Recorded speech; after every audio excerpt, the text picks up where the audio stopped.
আমি data analyst হতে চাই, তাই আমার ডাটা অ্যানালিস্টের একটা রোডম্যাপ তৈরি করেছি। এজন্য আমি আমার গিটহাব প্রোফাইলে চলে আসছি। এখানে আমার যেই data analyst roadmap 2024 GitHub repository আছে, সেখানে ক্লিক করি। আমি এই রিপোজিটরিতে সব কিছু মেনটেন করব, বিভিন্ন কন্টেন্ট এবং ডাটা অ্যানালাইটিক্স শেখার জার্নিতে যেই টুলস এবং ম্যাটেরিয়ালস আমি ব্যবহার করছি বা করব, সেইগুলো আমি সব এখানে ডিটেলস রেখে দেবো, যেন পরবর্তীতে আমি সেটাকে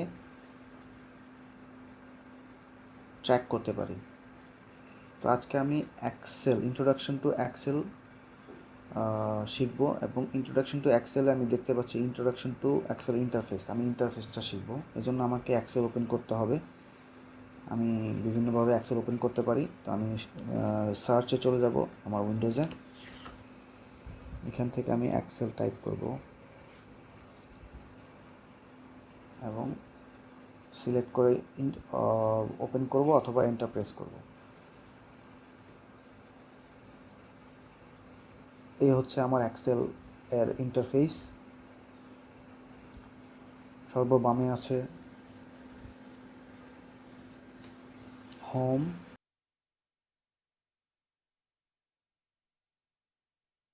তারপরে আছে নিউ এবং ওপেন। এর নিচে আছে অ্যাকাউন্ট, অপশনস, আর ডানে উপরে আছে ব্ল্যাঙ্ক ওয়ার্কবুক, এবং সর্বডানে আছে টেমপ্লেটস।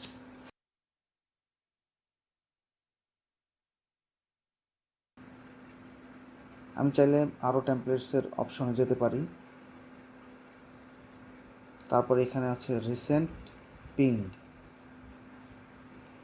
রিসেন্টে হচ্ছে আমি রিসেন্ট যে ধরনের যে মাইক্রোসফট ওয়ার্ক, এক্সেল ওয়ার্কবুক অথবা এক্সেল নিয়ে কাজ করেছি সেগুলোর লিস্ট।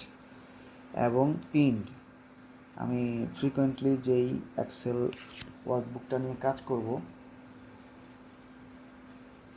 সেইটা এখানে আমি চাইলে পিন করে রাখতে পারবো। তো পিন করতে হলে আমি মোর ওয়ার্কবুকসে যাব এবং এখান থেকে যেই ওয়ার্কবুকটাকে আমি পিন করতে চাই তার ডান পাশে এই পিন আইকনে ক্লিক করতে হবে। তো এখানে দেখাচ্ছে পিন্ড, মানে আমার এই ওয়ার্কবুকটা পিন হয়ে গিয়েছে। আমি হোমে চলে যাব এবং পিন্ড গিয়ে দেখতে পাবো যে আমার এই ওয়ার্কবুকটা প্রিন্ট হয়ে গেছে। এটাকে যদি আনপিন করতে চাই, ডান পাশে যে আনপিন অপশন ক্লিক করব।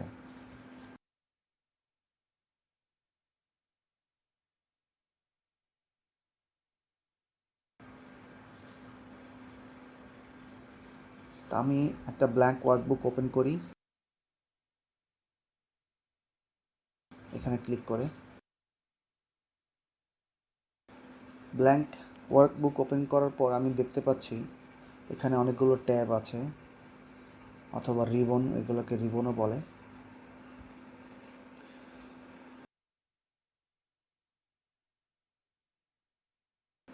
এই ট্যাব বা রিবনগুলোতে এক একটা করে গ্রুপ থাকে, ওই গ্রুপে বিভিন্ন ফরম্যাটিং টুলস থাকে।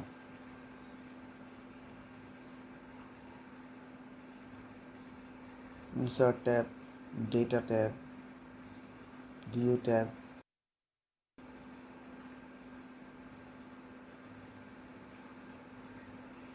প্রত্যেকটা ট্যাবের যে গ্রুপ আছে, গ্রুপটাতে যদি আমি ডান পাশে এইখানে লাঞ্চ বাটনে ক্লিক করি, তাহলে আমি আরও মোর ডিটেলস ফাংশন দেখতে পাবো এবং সেইগুলোকে মডিফাই এডিট করতে পারবো আমার প্রয়োজন মতো।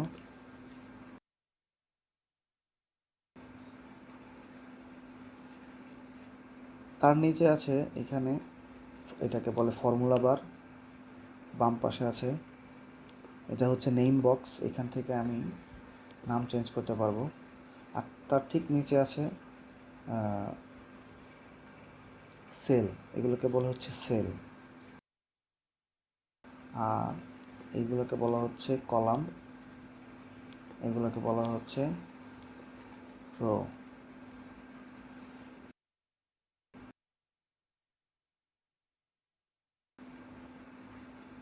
যে কোনো একটা সেলে যদি আমি আমার কার্সারটা রাখি, তাহলে ঠিক উপরে আমি এটার এই সেলটার নাম এবং নাম্বার দেখতে পারবো।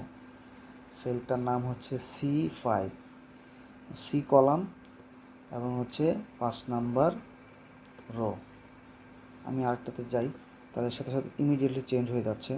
কলাম নাম্বার ডি আর রো নাম্বার হচ্ছে 5। আমি নিচেতে যাই, column number D, rho number হচ্ছে 6।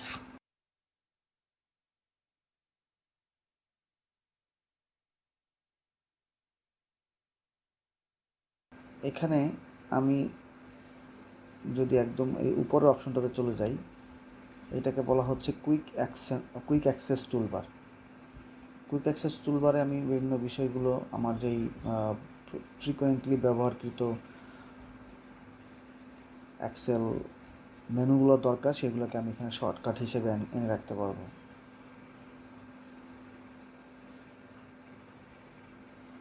অথবা আমি কোনটাকে চাইলে রিমুভ করতে পারবো।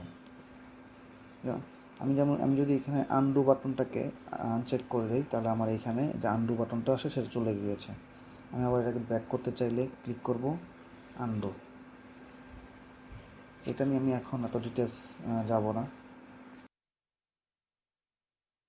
তারপর হচ্ছে আমার এই যে মেনুটা আমরা যেটা দেখতে পাচ্ছি,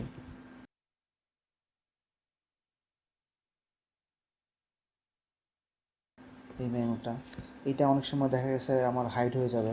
তো সেটাকে আমি কীভাবে ভিজিবল করতে পারবো? তো এই জন্য আমাকে এই যে এখানে কলাপস দ্য রিবন একটা অপশন আছে, অথবা Ctrl+F1 চলে আসবে। এটা একটা শর্টকাট।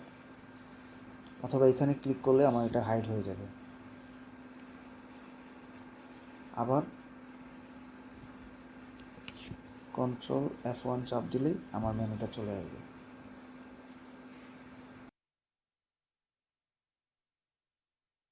অথবা আমি এখান থেকে আমি শর্টকাট কিটা জানি না, তো ঠিক এইখানে একটা রিবন ডিসপ্লে অপশন দেওয়া আছে, এটাতে ক্লিক করব। অটো হাইড রিবন দেওয়া আছে, শো ট্যাবস দেওয়া আছে, শো ট্যাবস অ্যান্ড কমান্ডস।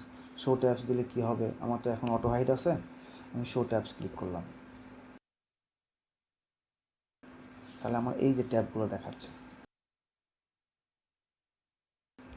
তা আমি ট্যাবস অ্যান্ড কমান্ডস দেখতে চাই। আমি এখানে অন্য জায়গায় ক্লিক করলাম, আমার কমান্ডসগুলো চলে গেছে।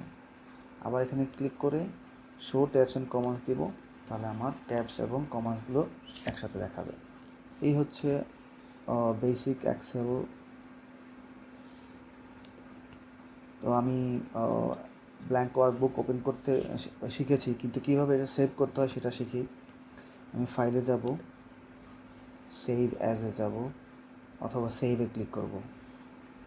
সেভ অ্যাজে যাই, আমি যেই লোকেশনটাকে সেভ করব সেটা আমি সিলেক্ট করব বাই ব্রাউজ। আমি এটাকে ডেস্কটপে রাখি। তো অটোমেটিক্যালি সে একটি নাম দিচ্ছে বুক 1, আমি এই নামে সেভ করব, অথবা চেঞ্জ করে দেব, সেভ।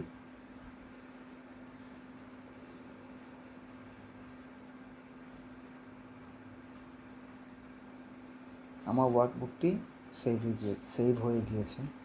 চাইলে আমি এটাকে হোমে গিয়ে রিসেন্টে দেখতে পাবো, এই যে রিসেন্ট। তো এটাই হচ্ছে আমার এক্সেলের বেসিক